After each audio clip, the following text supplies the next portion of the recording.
Hey there, Sagittarius, and welcome to your 2026 year ahead horoscope.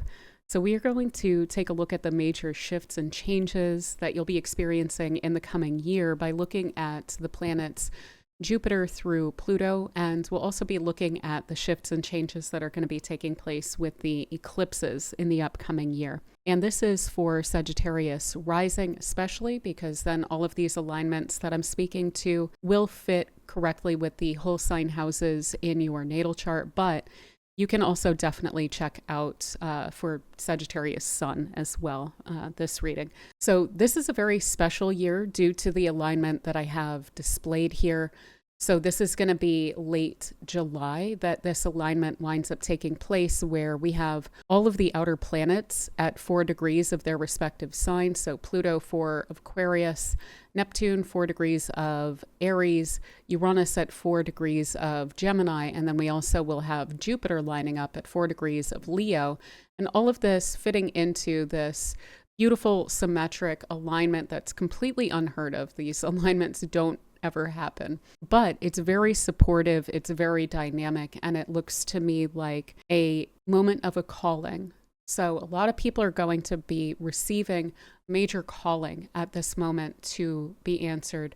And I think a lot of people, particularly with placements in their charts around 4 degrees, are going to be subject to this the most. So I would definitely recommend checking out if you have any placements at 4 degrees of any signs, and pay attention to those especially, and how those are getting aligned to by these placements in that July timeframe. So you can check that at astro.com or astroseek.com and just cast a natal chart and see if you have anything that's lining up at 4 degrees. Of course, I can also check that out for you. I do year ahead readings and natal readings, and can check if that alignment is going to be relevant to you. But what we're going to be doing here is looking at all of these different alignments based on the whole sign houses or based on the alignments to your sun that they will be making in the coming year. And so I'm going to run us through these, just speaking them out at this point, and then we'll go through one by one and delineate them all. And what we will do is wind up weaving together how these alignments are going to be supporting and reinforcing each other as we go as well. So we also have this other very significant alignment coming up this year, which is going to be the Saturn-Neptune Conjunction, which will take place at 0 degrees of Aries on the 20th of February. And that's going to be just after Neptune moves into Aries on the 26th of January, and just after Saturn enters Aries on the 14th of February. So those will come together and conjoin exactly on the 20th of February of 2026 in your 5th house, but they're going to continue to be co-present there, basically conjunct there for the rest of the year. And Saturn's going to stay there with Neptune until about 2028, and Neptune's going to stay there until about 2039. So we will look at those alignments. We'll also look at Uranus, which will be moving into your 7th house when it moves into Gemini on the 26th of April of 2026.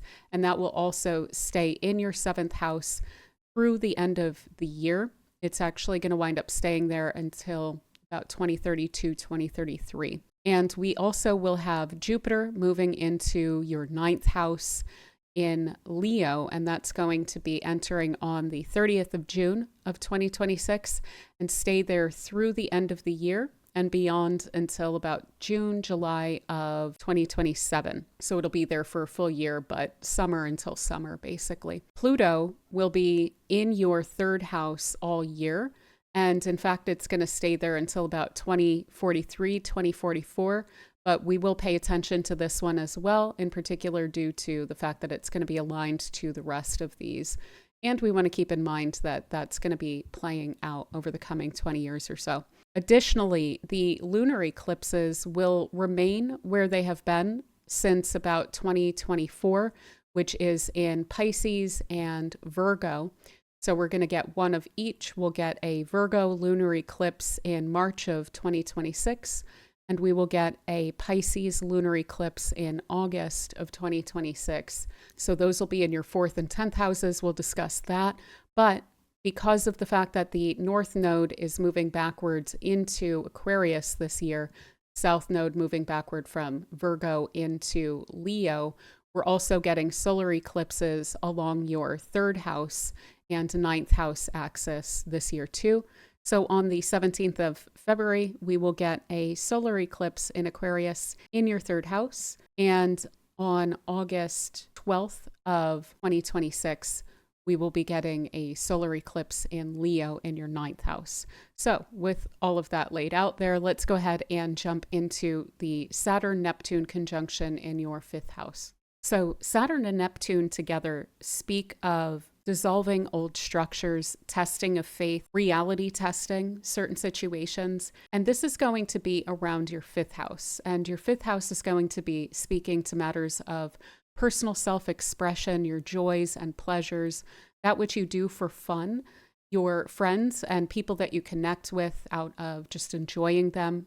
This can speak to the children in your life if you have children or there are children around you. And overall, it just speaks to your spirit and what enlivens and lightens up your spirit, what you truly enjoy in life. So we're getting a lot of healing, a lot of releasing, reimagining around those areas of life. This should be quite nice. It's going to bring a lot of focus and determination, taking really seriously your joy and what you really love, taking very seriously who you truly are and what's really meaningful to you, and prioritizing your joy and your fun, love, lightheartedness. So if things have been pretty serious recently, which could absolutely have been the case, I mean, you've had Jupiter in your 8th house, which we're going to talk about. You've had Uranus in your 6th house. You had Saturn and Neptune in your 4th house. It may have felt like a pretty serious time in recent years. And this is going to have you, again, taking very seriously and being quite determined around reinforcing and re-emphasizing your joy, your interests, your hobbies, your sense of personal authenticity. And one of the main ways that this is going to wind up taking place, I think, is going to be around any sort of attachments to validation. So the 5th house is directly opposite to the 11th house, where we tend to seek social affirmation, where we try to fit into groups, where we look for social validation. But the 5th house speaks to who we truly are at our core, what we are authentically, what we truly enjoy, when we're not conceiving of, oh, well, I need to appear to like this, or I need to get into this because it's going to be somehow beneficial to me socially. Releasing those attachments to validation around how it is that you express yourself, what you love, what you connect with, what your interests are, what your hobbies are, what you put your time and your energy into and your heart into because you love it. And what's super cool about this is if you're already a creative type, this is going to be reinforcing taking seriously your inspiration and working with it and making something, bringing it into form, basically, taking a dream, an inspiration, and bringing it into reality, crystallizing that inspiration into a structure in your life. So if you're already a creative type, this is going to be reinforcing a lot of that. If you're not already a creative type, you may be taking seriously your need for expression, your need for expressive outlets, and you may be deciding that you're wanting to get into a creative hobby or interest or craft or something like that. And maybe you'll need to go down some different paths and try some different things out. That might annoy Saturn a little bit, which can be kind of impatient, and it'll want to go all in with something just like right out the gate.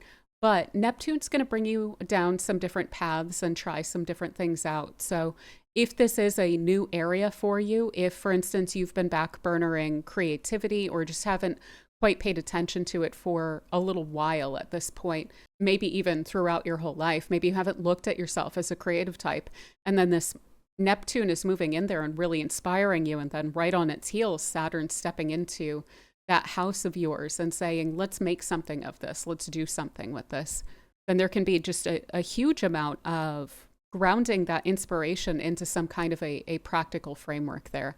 And again, I wouldn't be shy to test different things out.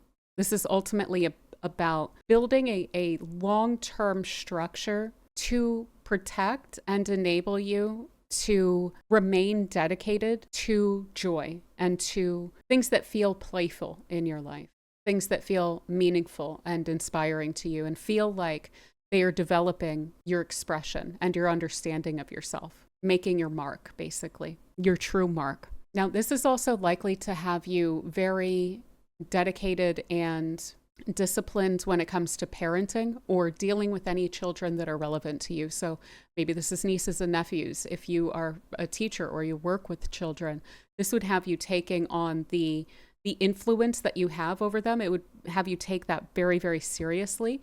Maybe you would be studying around that or something like this, like early childhood development or something along these lines, and really wanting to support people, wanting to take people and especially children under your wing. Maybe this is you stepping into a mentoring role, especially as Jupiter about halfway through the year will move into your 9th house and reinforce some of those themes about you being a mentor, you being very influential. Really, this whole alignment here out to Pluto as well, that's also going to be speaking to the influence that you have on those around you. So again, I think that there's going to be a focus on quality there. You're going to want to be an inspiration to people, and you're going to want to approach people in that kind of like safe or caring, considerate, sensitive kind of a way, and to have a really good impact on people. So this can have you very sensitive to those around you. Again, especially younger people or people that you are kind of mentoring here,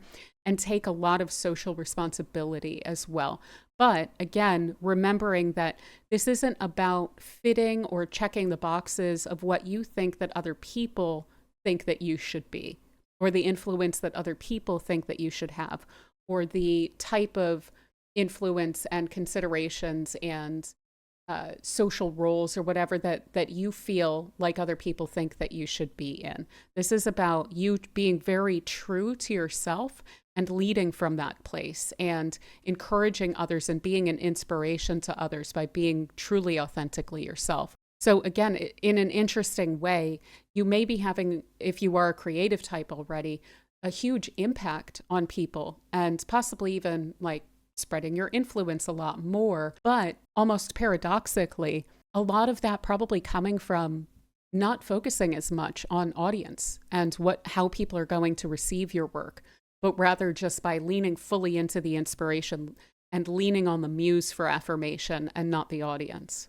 And through doing that, being an inspiration then to other people as well. Now, I do have to say there is this kind of disillusionment aspect to Saturn and Neptune as well.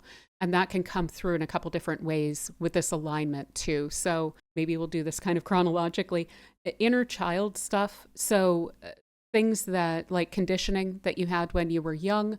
This can be what your inner child has just kind of absorbed, or any sort of suppressive qualities or practices or patterns that you've gotten into with the inner child. And again, kind of backburnering that. That is that playful, creative aspect of you as well. And so this can have you feeling very disillusioned around what backburnering that has meant for you. There probably wasn't as much benefit to that or as much payoff for that as maybe you would have expected. And maybe there's a lot of frustration around that. And that may be part of what would be spurring you on to create a new structure here around that. So for one thing, to prioritize it, to make it a priority, to take it seriously, that your life is for you to enjoy and that your inner child should not be suppressed. But additionally then, to reparent the self. So that Saturn there is going to have you claiming some sense of authority over your inner child, in addition to any actual children that are around you. And maybe that feeds into each other. Right? So maybe you're trying to reparent yourself and do so in a healthy way and in a very affirming and supportive way as you approaching the children in your life in a different way as well, and taking that very seriously as to what kind of impact you're having on them just by being and just by speaking to them the way you do and so on. So there's this potential to develop a lot more sensitivity to others, but based in a sensitivity that you are allowing for yourself to develop around you and around your inner child here. But coming back to the creative outlets, kind of a framework here, if you have become kind of disillusioned with either a creative community, like maybe a scene or a medium or something like this that just doesn't seem to be doing it for you anymore, then this could be studying and dedicating yourself to a different kind of a medium. Or again, not looking to the outside for that affirmation of a group or a scene or something like this, but developing that truly authentically, again, taking the muse on side and just trying to please and express that rather than trying to fit into any sort of a social circle or something like this. So there's this kind of peeling away of layers that Saturn and Neptune do to each other. They check each other, and they therefore cause each other and themselves to release what's not real, what's clearly not real, that the other is pointing out. And what you're left with is something that is passing the tests of both Saturn and Neptune, which is a huge blessing. That's reality. That is what's truly yours to continue to work with. So it leaves you with basically a core that is very real to build upon, a foundation to build upon from that seed, basically. So it's a really wonderful alignment that I personally love. I have this in my natal chart, and I've gone through a lot of different phases with it. And it can be very, very useful. There can be some disillusionment, especially on the front end of that. If that's the case, look at that word, break that word down. This is removing an illusion, and we should want to remove those. So it is at its worst a blessing in disguise, but it basically enables you from that point forward. What are you working with? Something that is very real and very true, and that you're able to envision from in a much more realistic, a much more humble, a much more practical and true way. What are the ideals that Neptune would like to reach for, now having the perspective of Saturn to bring it down to earth and to make that much more realistic? And then how is it that Saturn can build upon that and can apply its effort and its dedication to something that is truly meaningful, Neptune and its vision, So there is this kind of process that we tend to go through with this, where it peels away the BS. It leaves you with something that's very true and real, giving you a foundation from which to dream again, something that is more realistic and more grounded in reality. And then it enables that Saturn to run with it, create something real out of that. And again, in your fifth house, this is all around your pleasures, your joy, your spirit, your personal growth and development, your inner child, what you love, etc. So it's a really wonderful alignment here. But again, there's some of the opportunity here is around like healing ego attachments to outdated notions of what it is that you enjoy.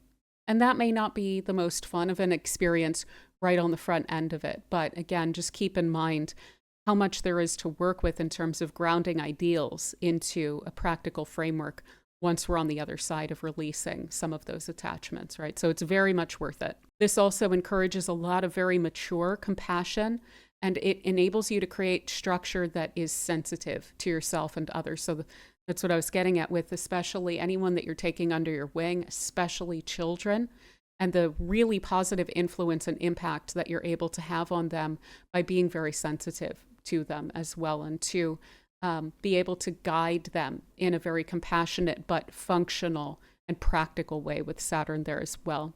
So yeah, on a psychological level, creating some boundaries around and taking a lot of responsibility for the inner child here, leaning deeply, I really can't encourage this enough, into your imagination, into idealization, into inspiration, into the muse. So lean into that, because it's going to be a huge gift as to what it is that you're able to create out of that. Even if you're not a creative type, this is about how you express yourself and how you enable joy and inspiration to flow into your everyday life. So all of us can really work with that. This is, in my view, one of the best houses in the chart, if you can't tell. I absolutely love the fifth house. So I think that this alignment is really wonderful because it's reprioritizing that in your life here and giving you a huge amount of permission to run with that. So that is going to also play into some shifts and changes that are going to be taking place in your partnerships. So Uranus is going to be moving into Gemini. Again, that'll be on April 26th that it does so.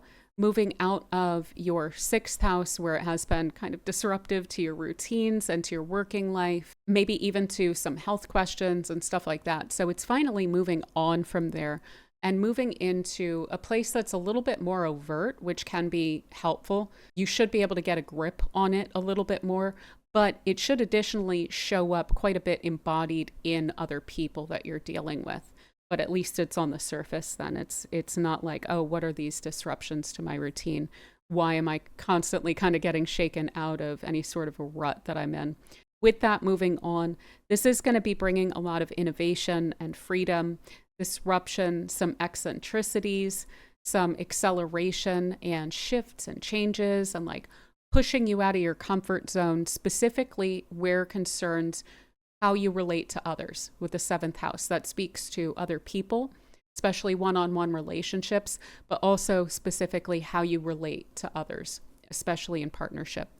So you may be drawing in, magnetizing to you a lot of reformers, a lot of rebels, people that are going to really push you and catalyze a lot of growth in your life and push you to kind of liberate yourself. So these aren't always the most reliable people.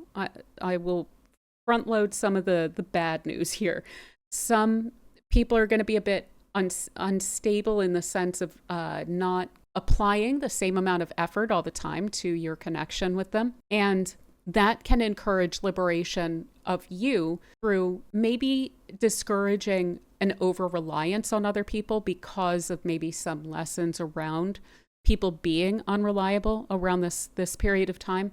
But it's going to be mostly upsides.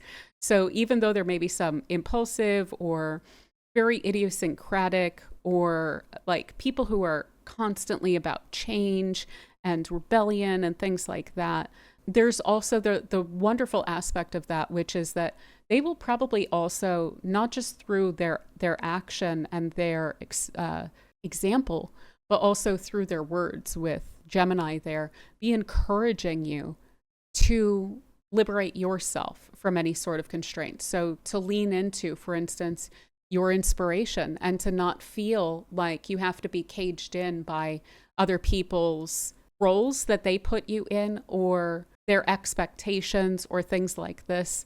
There's a real like releasing of any sort of reins with Uranus in your seventh house that come from other people. And some of those people are going to make that quite clear of, hey, you should do what you want. You should do what really speaks to your soul. So a lot of encouragement to liberate from the people who are around you, which is really nice.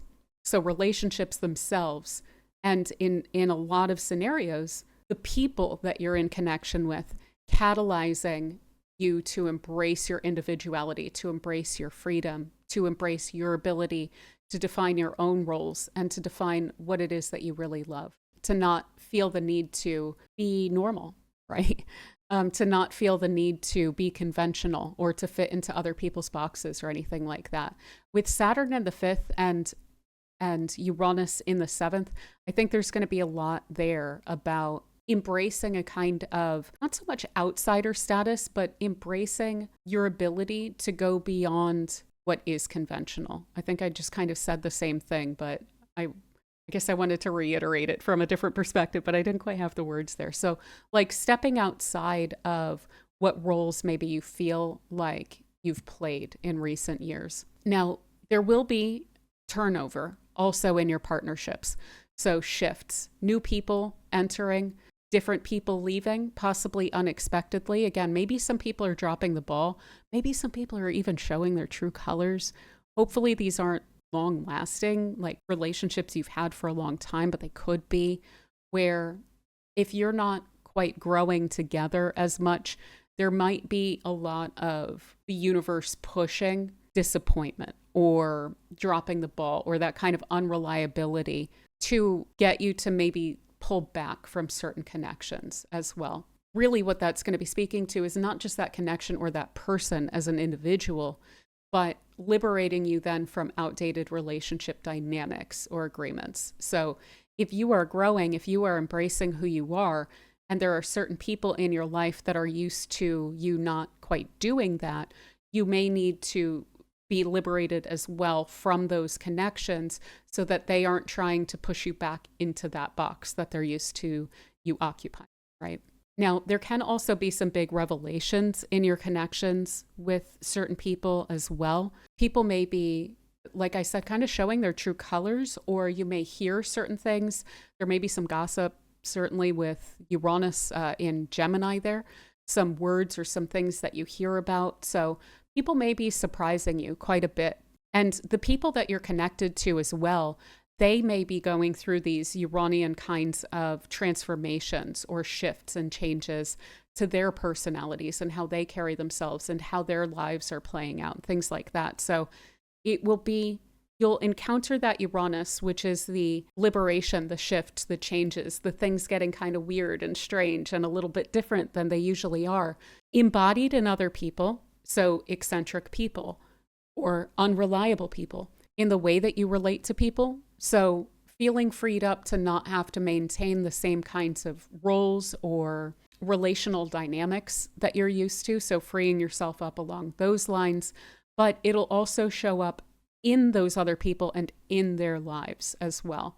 So those, like the people that you're connected to, the people you're in partnership with, they will also be going through some shifts and changes. Maybe there will be some divorces of friends or things like that. Maybe they will be embracing a completely new way of life, a new, different kind of a lifestyle. Maybe their beliefs or their ideas about things are changing. Maybe they are trying to study how they communicate, and therefore they're approaching you quite a bit differently. So it'll show up on those different kinds of fronts, but ultimately what it's trying to do is utilize your connections to other people in order to free you up and liberate you from outdated relational dynamics. And to encourage then, like that Neptune in your 5th house and like Pluto in your 3rd house, even this liberated self-expression, the ability to be original, the ability to be free and authentically yourself, and to embrace kind of radically new perspectives on who you are and what you like and who you like to connect with and so on. On a psychological level, this will be impacting questions around your individuality and your relationships. So there will be a bit of a push and pull there, little disruptions to those connections. Again, the people trying to keep you inside of a box, probably those connections are going to either become a bit more distant, or they might fall away, or you might have to have some serious conversations about how they need to change, things like that. But also the groups, the partnerships, being with people who may be themselves quite liberated and encouraging you, therefore, to liberate yourself as well. So there is that bit of a push and pull dynamic tension there that can be a little bit disruptive, but can also really encourage a lot of awareness and awakening about how you relate to other people. Now, finally, this can also encourage that kind of unreliability with other people. That can also be something that you bring to your relationship. So there may be some restlessness or impulsiveness or instability that you are showing to others as well. So that can be kind of alienating. If you are dropping the ball, if you are feeling that, well, people should just kind of be there when you're wanting them to be there and not when you're not wanting to deal with them.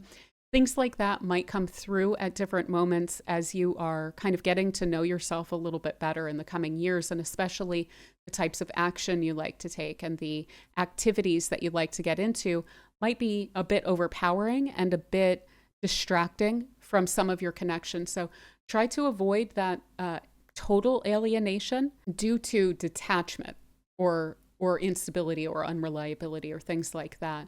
And yet, when it comes to your commitments, still trying to give yourself the wiggle room to free yourself from any sort of boxes that you feel like you're in when it comes to your connections with other people, but still hopefully maintain some friendly commitments with people as well to grow together. So identifying those that you can grow with and hopefully maintaining those connections. So with all of that said, let's go ahead and talk about Jupiter moving into your 9th house. So it's recently been in your 8th house, where it may have been helping to process some material around your emotional security and your emotional dependencies with other people, possibly even material dependencies or shared resources or things like this, trust and companionship and things like that with other people. As it's been transiting through Cancer, it's been in your 8th house since the summer of 2025. So it'll still be developing on some of those themes through the first half of the year. And then it's going to be moving into, again, a much more open and overt place. That's the thing with all of these placements, these transits, having moved from your 4th, 6th, and 8th. These are pretty private, behind the scenes kinds of emotionally laden, kind of complex places. And they're moving into these much more overt houses that are more about expression and connection and things like that. So things are lightening up. The whole energy is lightening up quite a bit. Jupiter, though, moving into Leo, is going to be bringing up themes of courage, creativity. There's also a lot of joy and playfulness that comes up with that Jupiter in Leo, similar to the emphasis that we have here on your 5th house, which is quite nice. But it's going to be up in your 9th house. Again, kind of similar, but this is about expanding your horizons, expanding your frame of experience and your frame of knowledge and understanding, especially of the world. So travel, education can play out in this place, your worldview, your philosophy, any sort of humanities, even like legal questions, ethical questions, things like this, truth seeking, trying to seek out who you are as a fully like expansive human being is what plays out in that 9th house. It's that expansion of your horizons, moving beyond a comfort zone, higher knowledge, things like this. So there's a big personal glow up when it comes to your ability to expand in your own life, to push your limits and to become more. There's also a lot of just enthusiasm around that as well for the coming year. You may also, this is also a house of publishing. And the fact that it's tied into Pluto in the 3rd house, the fact that it's tied into that Saturn and Neptune down in the 5th house, if you are a writer, I would really be encouraging leaning way into that and then possibly publishing in this coming year as well, from the summer of 26 through the summer of 27, because this can spread your work quite wide and have an audience or a big support system come in for you, or to basically more so get a lot of affirmation for that, have a lot of people really appreciate that on the other side there. So yeah, this is encouraging a lot of really bold self-expression and expansion. This can really build up your sense of confidence and leadership as well, and magnetism around your knowledge and your experience too. So there's a big time renewal of passion when it comes to these areas, philosophy, adventure. You may really desire to go and travel. I would encourage that because it's likely that you would have a much more profound experience, especially around what it is that you're able to learn about the world or develop about your worldview or learn about yourself through those experiences as well. There can also be a really spiritual inspiration that comes through here. So you may be developing your spiritual connection, your connection to inspiration, and basically what that means to you on a personal development level. This can really be encouraging you to take creative risks, again, to be super adventurous, to show up in your life really boldly and push yourself outside of your limits. There's, again, that kind of courage that comes with Jupiter and Leo. And up in the 9th house, it's pushing you to grow. So wherever you may have been kind of fearful to expand into, maybe that's too big for me, maybe people won't respond to that aspect of me well, whatever it is, this is pushing you to be courageous and to move beyond any sort of self-limiting beliefs. So have a lot of confidence in yourself in that coming year, again, the summer of 26 to summer of 27. And yeah, like I said, publishing confidently, expecting a good response from people when you put yourself out there. So a huge amount of opportunity here with that Jupiter around strengthening your self-belief, your independence, strengthening your mind, strengthening also, when I say confidence, I mean like your notion of your place in the world grows with this influence. So freeing yourself up to take up more space, to be more bold, to put yourself out there, to expect the best. The 9th house can also encourage leadership as well. So especially if there's anything around teaching or learning or mentoring, This is really helpful to that, to having that come across really well, very warm, to be an inspiration to other people. But generally speaking, this can also just encourage you to grow up and out into a leadership role. And this would encourage you to do so from a place of generosity, big-heartedness, to affirm others through your mentorship or through leading by example in your warmth with this alignment here. And yeah, ultimately just expanding joy, creativity, play. The world is kind of your playground with Jupiter and Leo in the 9th house as a transit here. Now, some of the things to kind of watch for when it comes to this, you may get super confident in your worldview and become a bit dogmatic about it and preachy and things like that and say kind of my way or the highway and step on some toes in that way. So just as long as you're able to lean back into that Saturn-Neptune in the 5th house, the humility that comes along with a sense of confidence in the reality of what you're kind of bringing to the table and what you're able to express and what you're able to inspire, and just the kind of quiet confidence that you can lean into, that should help you a lot to be able to get the best out of this and not step on any toes, not get any sort of weird reactions or anything like that, or to get too overly morally kind of haughty or anything like that, which can set up little traps for us as well. Additionally, competition can get a bit out of hand and envy, drama can show up. So much as you are likely to get a very overwhelmingly positive response from people when you are expressing yourself really authentically and when you are enabling yourself to grow and expand and be seen and so forth, either you may feel very invested with like your ego in that and in the response that you get to that, and therefore feel quite competitive with that at times, or you could wind up through your confidence triggering some potentially less confident people, and they may respond with some weird words to you, trying to undercut you or something like this, or trying to pick apart your words or your expression or things like that. So I would just try to avoid that kind of thing if it comes in. I'm the worst with this, but try to focus and lean in on what are the positive like affirmations that you're getting from people, and not what are the little stupid things that people are trying to pick apart in what you're saying or what you're expressing. Like, try to step away from that, or at least just not focus on that too much, you know? So yeah, this is just going to be encouraging a lot of optimism, like optimism of mind, a more positive mindset that you can be developing through this time. It's going to be encouraging you to lean toward the positive and to integrate that more into your expression and your personality. So that's really wonderful. It's going to encourage so much expansion and a sense of abundance of the world and what the world has to offer to you and what you have to offer to the world. Feeling really fortunate in that as well. You may also feel very aligned when it comes to like your destiny playing out as well, which can be super wonderful. Again, especially if you're kind of putting yourself out there in the world. This is also helpful in education, in teaching, in travel, in legal considerations, especially as long as you're making sure that the words are all really clear and things like that, that you are dotting your I's, crossing your T's, etc.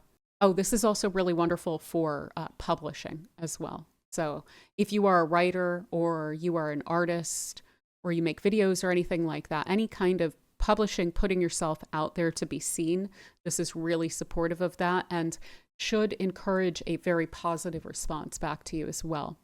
But yeah, let's go ahead and look at then the opposition that will have, which is Pluto in Aquarius in your 3rd house. So Pluto itself has to do with power and transformation, regeneration. There's a lot of depth and a need to surrender sometimes with Pluto as well. And it can bring up themes of deep change or purging. It can be very, very, very empowering if we're willing to work with it on that level of allowing for the change, allowing for the purging, surrendering to a sense of regeneration, etc. Also facing the shadow. Things like this can be really empowering when we're dealing with Pluto. And with that in your third house, it's bringing up all of those themes with regard to your mental processes, your mind, your thought process, the way that you communicate, your voice, the words that you use, the topics that you're discussing, your community, your daily schedules, the people, places, things around you, your locality, the comfort zones, and the things that are familiar to you around you as well. So it's bringing a lot of potential empowerment to that area, as long as you're willing to be very, very honest with yourself along all of those lines. So how is it that you think? What are some of your opinions? How do you form them? Are they at all self-serving?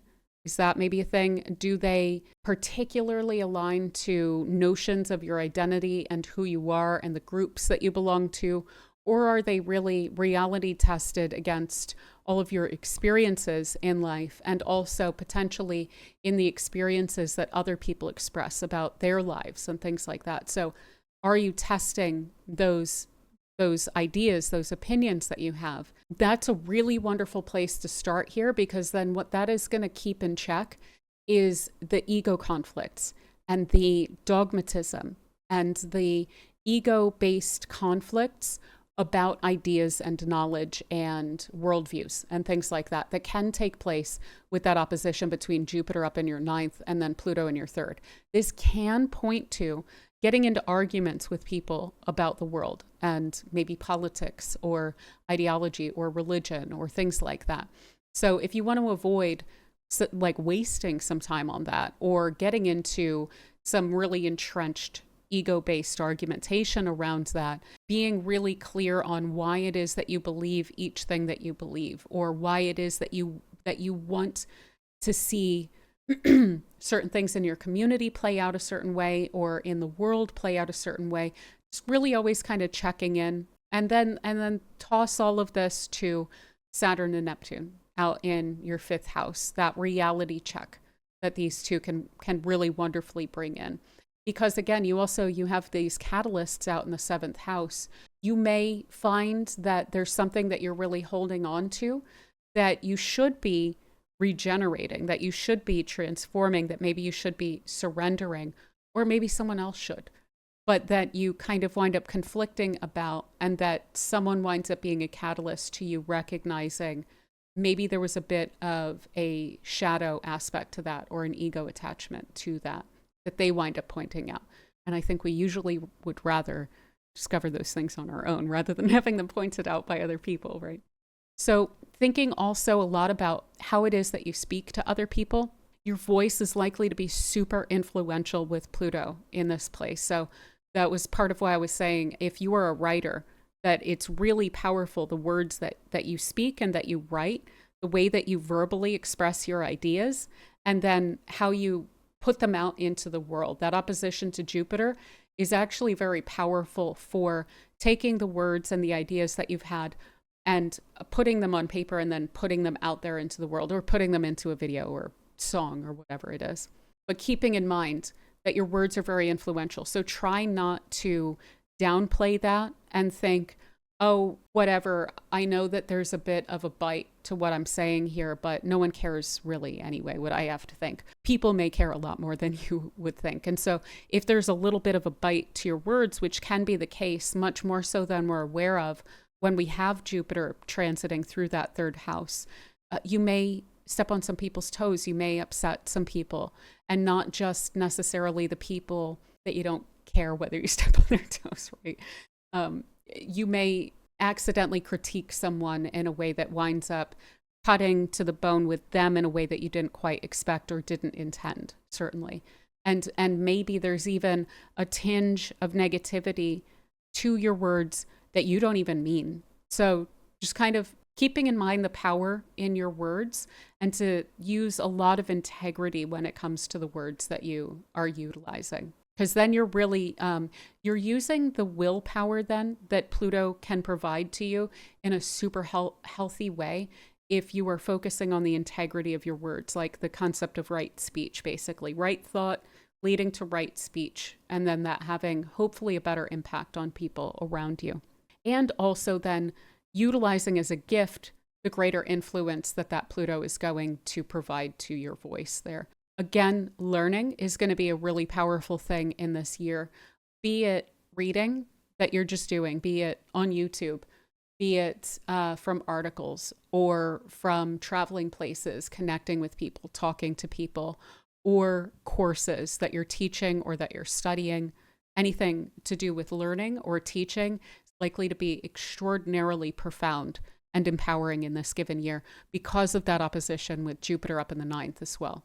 There's similar themes across third house, ninth house, and they have to do with words and ideas and knowledge, learning, teaching, your ideas and your worldview, your opinions about things, writing and publishing, travel, transit, things like that. So that's going to be where there's a lot of power that comes into your life in this coming year, especially. So additionally, you can have some encounters just in your general environment, in your community, that wind up exposing some truths. You may be tapping into an understanding and have a kind of dawning awareness, especially with the trine between Uranus out in the seventh and Pluto in the third house, around hidden motivations of people around you. You may just be kind of more aware of what's making people tick. And that could even be part of what's giving you a greater sense of influence in your communication, is just because you know better now where people are coming from and how to have an influence with your words. So please use that for good and not for evil, I will say. But also just kind of be aware of that can fuel some disillusionments with some of the boxes, the social roles that you feel like you have been playing for some time. And maybe there's a disillusionment around, man, why did I waste my time like trying to please those people when they are not even that confident themselves, or they carry themselves with a lot of certainty, but they don't really know anything more about life than I do. So why am I trying to please them in some way?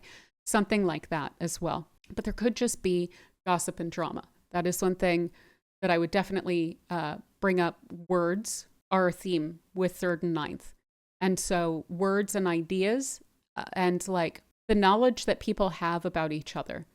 So try your damnedest, again, right thought and right speech, to not be gossiping, to not be sharing people's secrets. That's probably going to wind up coming back to you if you do.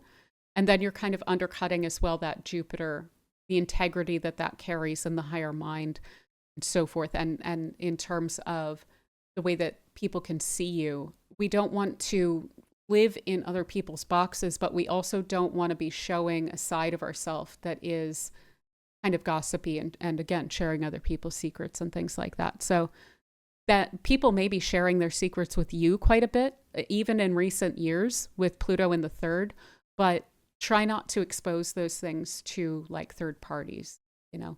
And also definitely beware of power dynamics in your community, in the people that are around you. Some may teach you loud and quick lessons. So this could be encountering like a narcissist or something on a level that you haven't experienced before. And it's like, oh, damn, I didn't know that was possible. And it might be a quick thing. It might just be, okay, now I know I don't want anything to do with that person. I'm going to step away from that. But you get that really interesting cerebral kind of lesson of, okay, this is what that can look like. This is what that charm can look like, etc. Something along those lines. And also powerful catalysts, as in maybe there's some inspiration from people around you, people in your community that is really meaningful to you, but maybe it's also one of those don't meet your heroes kinds of kind of things where their influence, their inspiration of their example can be quite powerful. But maybe if you actually encounter or deal with some powerful people around you or those that have a big influence on you, maybe you notice that the influence isn't quite as positive as you would think that it would be, or something like that. So just paying attention to those power dynamics in your community. Also around intellectual manipulation. So that's that undercutting that I keep kind of mentioning, is trying not to let people's words kind of undercut your confidence or to try to cut you down. Some people may do that, especially if you and your confidence is triggering to them, because that can bring out some shadow of people around you to see you shining and taking up space the way that is your right to do in your own life, but they may say some things. Pluto can be very underhanded at times, and it can use manipulation tactics that are weirdly subtle. And they may say, oh, isn't it great that you are so confident that you're able to just not care what people think of you, or just not care how you look, snide little crap like that, right? Keep an eye open for that. That's Pluto. That's someone showing up as Pluto. Screw it. Leave it to the side. Try not to take that too seriously. But on the other hand, again, if people are exposing themselves, which can absolutely be the case with that alignment of Uranus and Pluto there can be a really wonderful yet pretty intense purification and renewal of your connections to people. So if people are doing that, that's a pretty clear cue that that's not quite someone that you want to have around, especially if you are trying to embrace a more authentic version of yourself, because that kind of person is going to really encourage you to stay inside of a box that is probably too small at this point. Now, also, subconscious drives and desires can be revealed by Pluto. Keep an eye open for like Freudian slips from you as well, because your voice might wind up revealing part of your shadow. And it may do so in a way that other people can see, but it may just do so in a way where you're like, okay, that's interesting. I didn't think that set of words would come out. Pay attention basically to the words that you're using. Also, as a form of shadow work, it can be really useful in that way. The little slip ups and things. Journaling would be really great too with that Pluto, because then you can reveal those things to yourself. Automatic writing might be really wonderful as well, because it'll show you your shadow so that it's out in the open. That's another good thing about the third house. It's very visible from the first house, so we can see what's going on there. And Pluto for you has been in a place that hasn't been very visible since like 2008. But since about 2023, it's been moving into your third, where you can see it a little bit more clearly. But you can see it even better if you start to just kind of play with words, maybe speaking aloud, maybe automatic writing or something like that, to bring that up to the fore so you can deal with it. But yeah, just a lot of emotional and intellectual honesty should be helpful here. Also, trying to heal your ideas, your opinions, your thoughts about things, your thought processes. What are your expectations? What's that automatic thought process? Like the neural pathways. This can also help you to heal those things. So what is it that you automatically jump to out of a pattern or out of conditioning or something like this? Again, if you are stepping outside of some boxes, it's going to be really helpful for you to then be able to reframe and re-narrativize and shift some of those neural pathways that you're also outgrowing, right? So reclaiming a sense of inner power and autonomy over your mind with Pluto here as well is going to be really helpful. Channeling your intensity into intentional and words, but also words of integrity, words that truly speak how you feel and what you mean. Now, that doesn't mean just say whatever you want to anyone. Again, your words have power, so try to use that for good. But if you do feel a kind of intensity of your mental capacities, things like that, try to put it into words, try and write it down. Public speaking would also be really helped and really powerful with this opposition between Jupiter and Pluto. I'll throw that out there. And then even as Jupiter moves on, Pluto in your third is going to help for that quite a bit. But yeah, I think that's kind of hit all of the different parts there that I want to mention. Now, we're going to reinforce some of what I've just said, because the lunar eclipses are going to continue to be in your 10th house and your 4th house. Talk about that in just a moment here. But solar eclipses are going to be shifting as the nodal axis moves retrograde. Always, it's going to be moving from Pisces, Virgo to Aquarius, Leo. So the solar eclipses this year are going to be in Aquarius and Leo. Those are going to be a bit louder, and those are going to be reinforcing what Jupiter and Pluto are speaking about this year. So also with the eclipses, especially with the North Node on the 3rd house side here, there is a lot of encouragement to learn from what's around you, to hear people out, to learn from basically the resources of knowledge that may be kind of at your fingertips, but you may not have fully tapped into for all that you can learn from them quite yet. So growth through learning, through listening to people, through dialogue, through conversation, through those local connections. So what is off the beaten path, but still pretty close to you? It's likely that you're able to expand your horizons more on a local level than you would even quite expect as well. And so try not to think that all of your growth or all of your learning opportunity is somehow really far away from you, or it is only from people of huge influence, global influence. Only they could teach you. It's like, no, the people on the corner also, everyone on every corner has something to teach to everyone else, right? Because we can all teach each other things. So with that kind of hunger of learning, try to just pick up on what are other people's experiences? What are other people's opinions? Why do they form the way that they do? Things like that. I studied sociology, and one of the things that really stuck with me that I absolutely love and I constantly remind myself of is kind of a 101 thing, but it's basically that everyone who they are is reflective of what you would have become if you had been born as them and lived their entire life. So rather than like judging other people for being different than us or for believing things that we hate or whatever it is, like recognizing, okay, and tapping into potentially even how is it that your environment wound up shaping you into who you are? We can learn a lot just from all the people around us, especially those that we disagree with.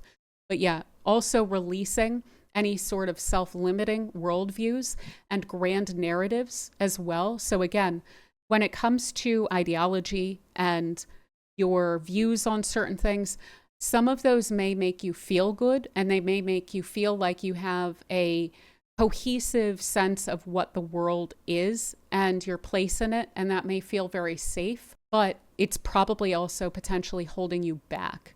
I would say when it comes to the grand narratives that you believe in, look at where those may limit. So what are the things that are outside of that? What are the things that are rejected by that? Do you have any of those qualities? Because you may be kind of silently and in the background judging internal aspects of yourself because they're not quite fitting into this grand narrative. May not be all that it's totally cracked up to be. And that is for everyone what Saturn and Neptune's conjunction is going to be speaking to. That's why we see all of these different ideologies, all of these different narratives about the world and how it works and the structures that are built upon that, the institutions coming apart right now, the old guard falling away, because we're all recognizing, oh man, there's been some big broad strokes that have been painted that aren't quite real. And so that whole like peeling back the layers that Saturn and Neptune do with each other, that is definitely going to be the case for you. And with that south node moving through your 9th house and all of the eclipses that'll be coming up in the winter and the summer in the coming couple of years, they will be pointing out, okay, let's peel back that of your worldview as well. Let's peel back this other part of your worldview in order to free you up to feel a lot more true to yourself as well. So the shadow side of that is that dogmatism, or needing to be the authority, needing for things to agree with an already existing worldview that you've already decided that you believe in, and then trying to make everything fit into that framework, right? So releasing the grip on that framework, reinforcing, then coming back to the regenerative aspect of Pluto in the 3rd and recognizing the power of just kind of coming back to, this is my experience and I am who I am and I believe what I believe because of all of my experiences, and framing it based on that rather than framing it on, this is capital T, the truth, because it's what I believe. That is self-reinforcing and it's kind of non-falsifiable, right? So we will also still get the lunar eclipses will be in the 4th house and the 10th. So there is still opportunity for movement along the lines of where you're living and what you are kind of becoming. So your direction in life, 10th house, your reputation, your public role, possibly your career or your working life may see some subtle shifts and changes. You may be reaching kind of a culmination point or recognizing, okay, I've kind of plateaued. So let me look now to the 9th house, Jupiter. Where can I expand into next? What's the next layer here? What's the next level? And what's interesting is then that would be that next eclipse season is going to then be in Leo. It's going to go, you'll have that lunar eclipse in March in Virgo, which may be pointing out, okay, you've reached a kind of culmination here in terms of the direction that you've been leading yourself toward. And then the following Leo season, then you're getting that solar eclipse enlivening that 9th house again, saying, all right, what's next? So that's really cool. You're also then going to get another lunar eclipse in your 4th house. And that's speaking to where it is that you live, any sort of family pattern. So that can also speak to inner child and conditioning and things like that, the emotional dynamics within your family. Maybe there is a family connection that is kind of having served its purpose. Maybe you're moving beyond that, something along those lines where, again, there's a culmination point when it comes to your roots and where you're coming from. So these are likely to be a little bit more subtle than the solar eclipses that are taking place in your 3rd and 9th, but there's still some room for maneuverability there in your 4th and 10th house. So if you have had career changes and like lifestyle changes and family changes and things like that that have come up in the past year or so, you might feel like, okay, that whole phase of shifts and changes are over. There might still be a little bit of movement there. But yeah, I think that is pretty much what I have for you, Sagittarius. So I really hope that this was helpful to you. If it was, and you don't mind giving it a like or a hype, I would really greatly appreciate that. And again, if you would like a really personalized year ahead reading tailored to your entire natal chart and placements, I do offer that at Sociastrology.com. And there's also information in the description box below about memberships where we have courses each month. And we do weekly forecasts and things like that. So if that is of interest to you, definitely feel free to check that out. And do consider sticking around by subscribing. We tend to go through weekly each of the most significant transits that are coming up. We'll look at it from a global geopolitical perspective, as well as a collective energetic perspective and a personal perspective by taking it through all the different houses. So if that is interesting to you, I would love to have you here. And other than that, yeah, again, I hope you have an absolutely beautiful 2026. And thank you so much for spending this time with me.